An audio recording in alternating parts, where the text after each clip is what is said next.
Harga minyak mengalami penurunan dan satu sisi Bank Sentral Kanada tetap melakukan pemangkasan suku bunga atau lebih tepatnya kembali melakukan pemangkasan.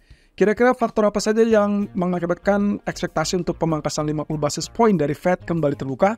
Begini ulasannya. Oke, seperti yang kita sempat bahas juga bahwa ada kekhawatiran terkait dengan melemahnya tingkat permintaan dari China yang belum pulih, lalu kemudian dihajar dengan rencana dari OPEC untuk kembali memompa produksinya setelah berbulan-bulan melakukan pemangkasan produksi. Nah, hal ini juga ternyata memicu dengan tekanan harga minyak sampai di bawah level $70 per barel. Bahkan sampai saat ini berada di level 69 dan paling rendah adalah level $68. Nah, ternyata 3 faktor yang kemarin kita sempat bahas, yaitu pertama terkait dengan rencana mengurangi pemangkasan produksi dari OPEC, kemudian yang kedua adalah ketidakpastian terkait dengan kilang minyak di Libya, dan yang ketiga adalah kekhawatiran terkait dengan perlambatan ekonomi global, sehingga membuat semuanya nampak mulus untuk melalui tekanan ataupun penurunan. Nah, di lain sisi, ini tentunya kabar yang bagus terkait dengan inflasi yang relatif lebih rendah. Nah, tapi apa sih yang kira-kira bisa membalikkan keadaan? Oke, dari Citigroup, mereka memproyeksikan harga minyak belum tentu akan rebound terlebih dulu. At least untuk beberapa waktu ke depan, mereka meyakini bahwa harga minyak bahkan bisa jauh lebih rendah. Target mereka yang semula akan turun sampai level $60 per barel, ternyata mereka memperkirakan jauh lebih rendah. Tapi hati-hati, ini adalah perkiraan mereka untuk minyak Brent atau Brent crude oil. Sementara untuk WTI atau crude oil yang sering kali kita bahas setiap harinya, maka kemungkinan harganya relatif lebih rendah dari itu.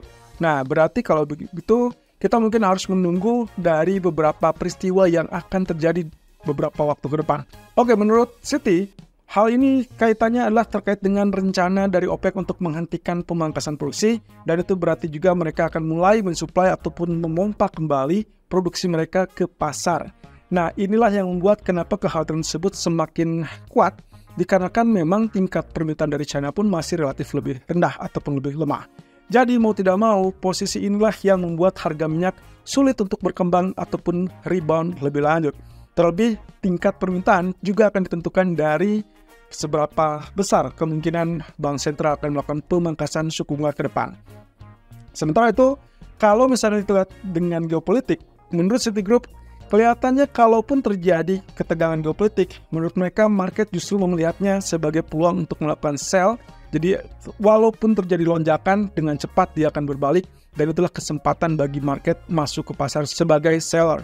Nah, masalahnya adalah kalaupun misalkan kita kaitkan lagi, balik lagi dengan OPEC, maka kelihatannya ini harus dihitung ulang ataupun ditunda untuk sementara waktu, karena kalau misalkan tidak, maka prospek ke depan OPEC akan kehilangan kepercayaan dari pasar minyak, sehingga kemungkinan akan sulit untuk meredam ataupun mendorong kembali harga di atas level $70. Nah, dalam hal ini berarti juga kita akan melihat dari potensi apa sih yang bisa mendorong harga tersebut akan mulai kenaikan. Tentunya reverse dari berita yang tadi sebelumnya kita sempat kupas. Pertama, tentunya OPEC harus meredam ataupun menunda sementara waktu terkait dengan rencana mereka memompa produksi kembali.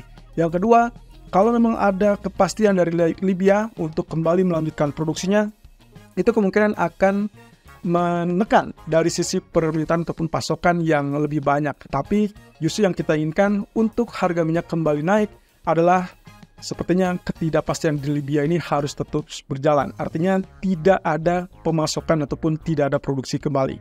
Nah, yang ketiga tentunya terkait dengan tingkat permintaan China. Seharusnya pulih atau diharapkan pulih dalam kategori bertahap. Nah, 3 hal ini kemungkinan bisa saja mendulang ataupun mendorong harga minyak mulai kenaikan. Tapi satu sisi saya tambahkan lagi, yaitu terkait dengan ekspektasi pemangkasan suku bunga. Ya, seperti kita ketahui, kalau misalkan Bank Sentral berduyun-duyun untuk melakukan pemangkasan suku bunga dan bahkan Federal Reserve mengumumkan tentang siklus penurunan suku bunganya ke depan, maka kemungkinan itu akan memurahkan ataupun memudahkan lebih tepatnya faktor aktivitas ekonomi, mendorong aktivitas ekonomi sehingga akhirnya pada ujungnya dia akan mendorong kembali aktivitas ataupun permintaan global. Nah, kalau itu yang terjadi, maka harga minyak secara bertahap bisa kembali mengalami kenaikan. Dan aktivitas yang cukup baik berarti adalah kesempatan untuk konsumsi yang lebih besar lagi sehingga harga minyak bisa kembali ke level $75. Nah, satu sisi Seperti apa yang kita sempat duga bahwa Bank of Canada atau BOC melakukan pemangkasan, dan inilah kali ketiga mereka melakukan pemangkasan dalam 3 pertemuan secara beruntun setelah Juni, Juli, dan akhirnya di bulan sekarang atau di bulan September mereka melakukan pemangkasan kembali sebesar 25 basis point. Sehingga suku bunga untuk saat ini berada di 4,5%. Satu sisi teman-teman catatannya ini adalah berarti ada faktor tambahan untuk tekanan kepada Fed bahwa mereka sudah tertinggal di belakang bank sentral lain, yaitu kaitannya dengan pemangkasan suku bunga. Sehingga kemungkinan besar kita akan melihat bulan September adalah bulan pemangkasan suku bunga yang pertama kali untuk Federal Reserve. Nah, satu sisi alasan dari Bank of Canada juga menyoroti terkait dengan rendahnya atau turunnya harga minyak, terlepas dari prediksi mereka yang waktu itu di bulan Juli memperkirakan harga minyak akan mulai kenaikan. Tapi ternyata jauh lebih rendah dari situ, dan akhirnya melihat ada peluang inflasi akan terus melonggar ataupun mendingin. Nah, kemudian faktor lainnya juga adalah terkait dengan lemahnya konsumsi domestik dari China sehingga mengakibatkan perlambatan ekonomi di negara tersebut. Nah, hal-hal tersebutlah yang membuat BOC sangat yakin untuk tetap melanjutkan pemangkasan suku bunga.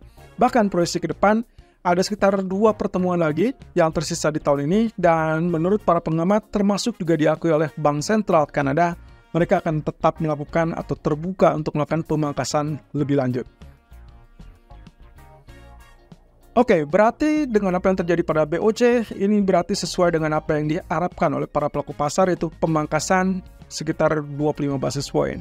So, kita akan lihat apakah ekspektasi market akan kembali berjalan apa tidak, terutama untuk yang dalam waktu dekat adalah FOMC, kemudian juga ECB, dan juga terakhir adalah Swiss National Bank. Tapi mungkin kita harus tunggu waktunya, karena yang paling dekat, yang paling memungkinkan untuk melakukan pemangkasan adalah FOMC dan juga SNB. Sementara itu, hasil data real ataupun upah real dari Jepang ternyata mengalami kenaikan kembali, sehingga ini akhirnya memicu untuk ekspektasi kenaikan suku bunga berikutnya dari BOC. Hal ini tentunya sesuai dengan apa yang diharapkan oleh Kazuo Ueda, Gubernur Bank Sentral, yang sebelumnya sempat mengatakan bahwa Bank Sentral tetap akan melanjutkan kenaikan suku bunga dengan catatan jika data upah mengalami kenaikan secara konsisten, dan itu akhirnya memicu konsumsi domestik, sehingga akhirnya inflasi akan terjaga di 2% atau lebih tinggi sedikit.